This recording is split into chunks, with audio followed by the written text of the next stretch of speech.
ఇది తేలాలి, వ్యవహారాలకు సంబంధించి ఇది తేలాలండి. ఇది ఇప్పుడు ఏమంటారు తెలుగుదేశం పార్టీ వాళ్ళు, వైసీపీ వాళ్ళు కుట్ర చేస్తున్నారు మా మీద ఈ విధంగా ఎక్కడా కూడా కుట్ర చేస్తే ఇన్ఛార్జ్ పాత్ర ఎందుకు ఎట్లా వస్తుంది? అసలు అనేది జరిగింది, అది కింది స్థాయిలో జరిగిందా, అసలు దాంట్లో తెలుగుదేశం వాళ్ళ పాత్ర ఉందా లేదా, లేదా ఆ పాత్ర ఉన్నటువంటి వాళ్ళు వాళ్ళ వరకే పరిమితమా, పై స్థాయి నాయకుల వరకు ఉందా, లేదా మంత్రుల వరకు, లేదా ఎమ్మెల్యేల వరకు ఉందా? ఇలాంటి అంశాలన్నింటినీ కూడా నిజాయితీగా నిగ్గుదేల్చాల్సినటువంటి బాధ్యత కూడా ప్రభుత్వం మీద ఉంటుంది. నేను చెప్పేటువంటి అంశం ఏంటంటే, ఇవి కాకుండా అధికారిక మద్యం షాపులు ఏదో టెండర్ల ద్వారాగా, అవి కాకుండా బెల్ట్ షాపుల ద్వారాగా జరిగేటువంటి మద్యం అమ్మకాలు, విచ్చలవిడితనము, ఇవన్నీ కూడా ఖచ్చితంగా ప్రభుత్వానికి చెడ్డ పేరు తెచ్చేటువంటి అంశాలే.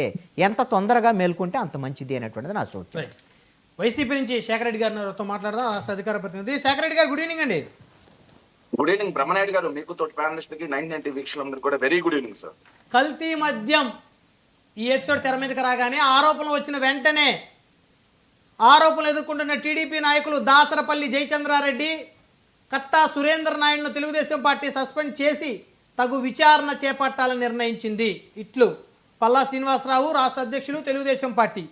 గతంలో ఆరోపణలు వచ్చినా పట్టించుకొని జగన్ స్వయంగా మద్యం దందా. ఇది తెలుగుదేశం పార్టీ అధికారికంగా వారు విడుదల చేసినటువంటి ఒక